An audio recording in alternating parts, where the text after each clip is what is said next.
16 ஜனவரி 2026 புதுக்கால முதல் வாரத்தின் வெள்ளி நற்செய்தி வாசகம். மார்க் எழுதிய தூய நற்செய்தியிலிருந்து வாசகம். அதிகாரம் 2, இறை வசனங்கள் 1-12 முடிய. இயேசு மீண்டும் கப்பர்நகூமுக்கு சென்றார். அவர் வீட்டில் இருக்கா என்னும் செய்தி பரவிற்று. பலர் வந்து கூடவே வீட்டு வாயில் அருகிலும் இடமில்லாமல் போயிற்று. அவர் அவர்களுக்கு இறை வார்த்தையை எடுத்துரைத்து கொண்டிருந்தார். அப்பொழுது முடக்குவாதமுற்ற ஒருவரை 4 சுமந்து அவரிடம் கொண்டு வந்தனர். மக்கள் திரண்டிருந்த காரணத்தால் அவரை இயேசுவுக்கு முன் கொண்டு வர இயலவில்லை. எனவே அவர் இருந்த இடத்திற்கு மேலே வீட்டின் கூரையை உடைத்து திறப்பு உண்டாக்கி முடக்குவாதமுற்றவரை படுக்கையோடு கீழே இறக்கினர். இயேசு அவர்களுடைய நம்பிக்கையை கண்டு முடக்குவாதமுற்றவரிடம், "மகனே, உன் பாவங்கள் மன்னிக்கப்பட்டன" என்றார். அங்கே அமர்ந்திருந்த மறைநூல் அறிஞர் சிலர், "இவன் ஏன் இப்படி பேசுகிறான்? இவன் கடவுளை பழிக்கிறான். கடவுள் ஒருவரே அன்றி பாவங்களை மன்னிக்க யாரால் இயலும்?" என உள்ளத்தில் எண்ணிக்கொண்டிருந்தனர். உடனே அவர்கள் தமக்குள் இவ்வாறு எண்ணுவதை இயேசு தம்முள் உணர்ந்து அவர்களை நோக்கி, "உங்கள் உள்ளங்களில் இவ்வாறு எண்ணுவது ஏன்? முடக்குவாதமுற்ற இவனிடம் உன் பாவங்கள் மன்னிக்கப்பட்டன என்பதா?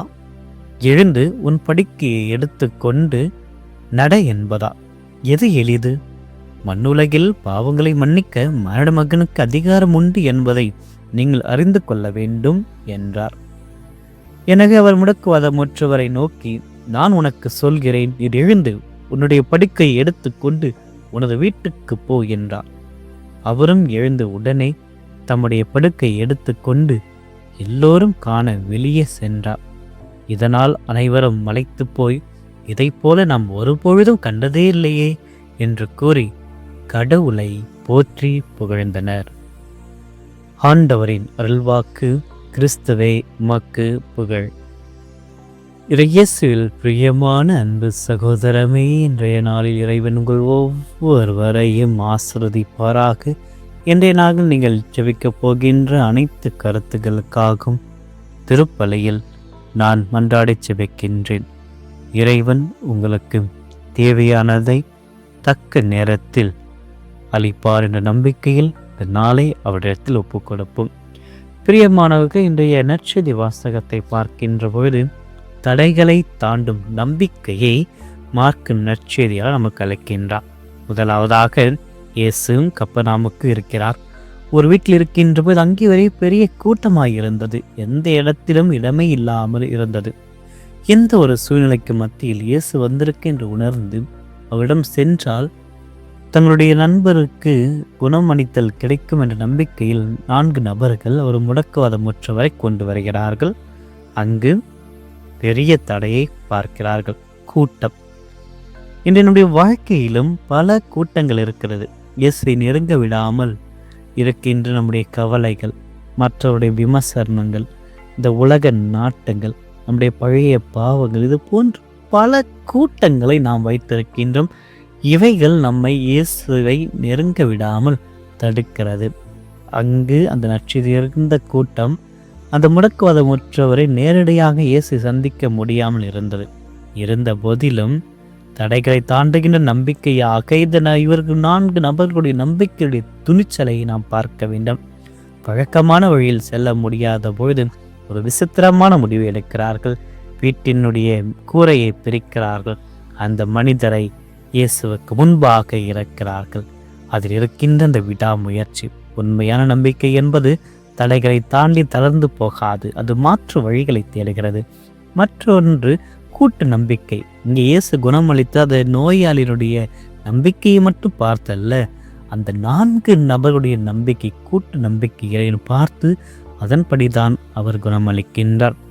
ஆக நாம் மற்றவர்களுக்காக பரிந்து பேசுகின்ற பொழுது அவர்களுடைய தேவைகளை நாம் சுமப்பவர்களாக மாறுகிறோம்.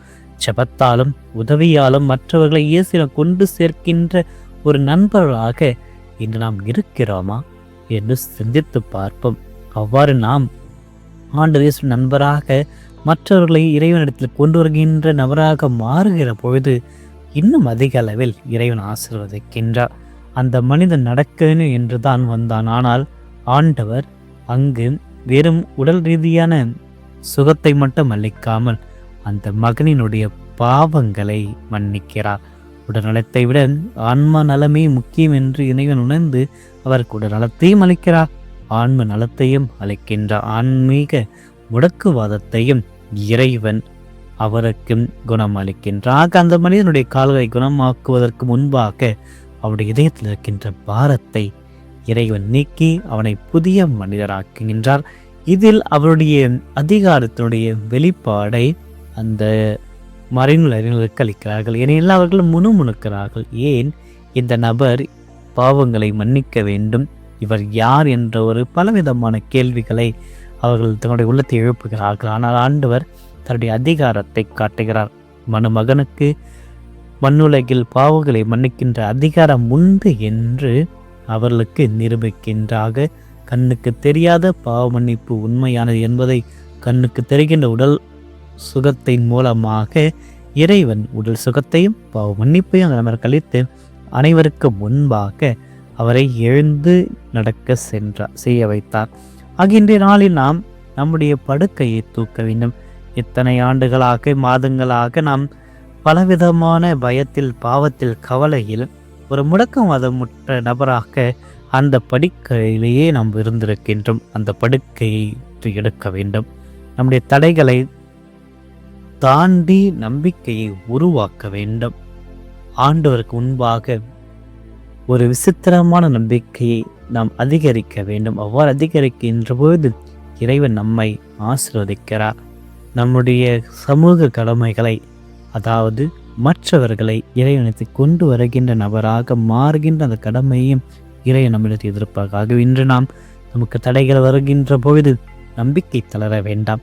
இயேசு நம்முடைய இதயத்தை பார்க்கிறார், நம்முடைய காயங்களை தொடுகிறார். அவர் தருகின்ற மன்னிப்பை நாம் பெற்று மீண்டும் எழுந்து நடக்க இறைவனுடைய கைகளை பிடித்துக் கொள்வோம். ஆமென்.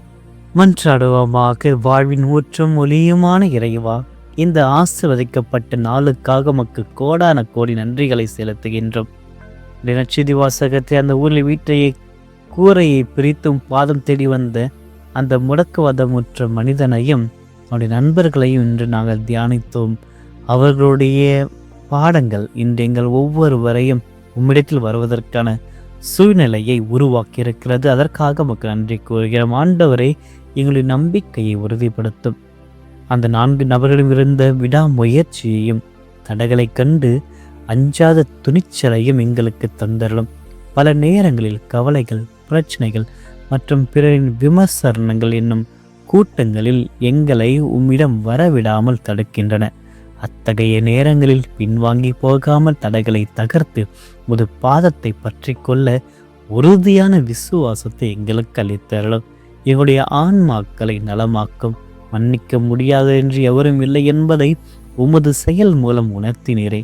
உன் பாவங்கள் மன்னிக்கப்பட்டு நம்முடைய ஆறுதல் மொழியானது இன்று எங்களை தேடி வரட்டும். என் மனசாட்சியை வாட்டும் குற்ற உணர்வுகளிலிருந்து, எங்களை முடக்கி போட்டிருக்கும் பழைய கசப்பான நினைவுகளிலிருந்தும் எங்களுக்கு விடுதலையை தாரும்.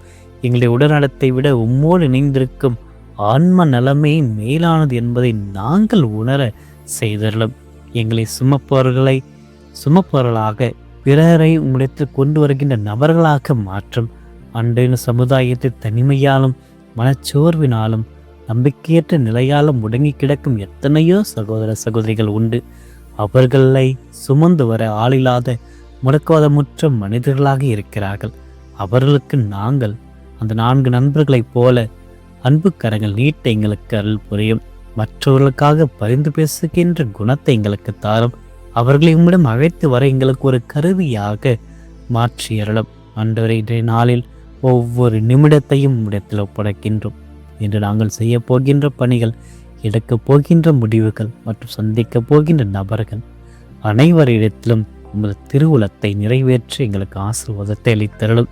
முடக்குவாதமற்ற மனித எழுந்து நடந்து சென்றதைப் போல நாங்கள் இன்று உற்சாகத்துடன் புது தெளிவுடன் எங்கள் பணிகளை தொடர செய்தலும். எங்களை முடக்கி வைத்திருக்கும் பயங்களை நீக்கி எழுந்த நடை என்று உமது அதிகாரமிக்க வார்த்தைகள் வாழ்வில் ஒலிக்க செய்தலும். ஆண்டவரே, நாங்கள் இன்றி எப்பொழுதுமே முடங்கி விடாமல் உமது ஆசீர்வாதத்தை பற்றி கொள்கின்ற நபராக உம்மிடம் வருகின்ற நபராக, உம்மீது நம்பிக்கை கொள்கின்ற நபராக, பிறரை மற்றவர்களை உம்மிடத்தில் கொண்டு வருகின்ற நபராக இன்று நாங்கள் மாற எங்களோடு பயணித்தருளும். எல்லா விதமான நலன்களால் நிரப்பி இந்த நாளையும் எங்களையும் ஆசீர்வதித்தருளும். இந்த மன்றாட்டுக்களை எல்லாம் எங்கள் ஆண்டவராகிய கிறிஸ்து வழியாக மன்றாடுகின்றோம். ஆமென். எல்லாம் உள்ள இறைவன் தந்தை மகன் தூய ஒவ்வொருவரையும் நிறைவாக ஆசீர்வதிப்பாராக. ஆமென்.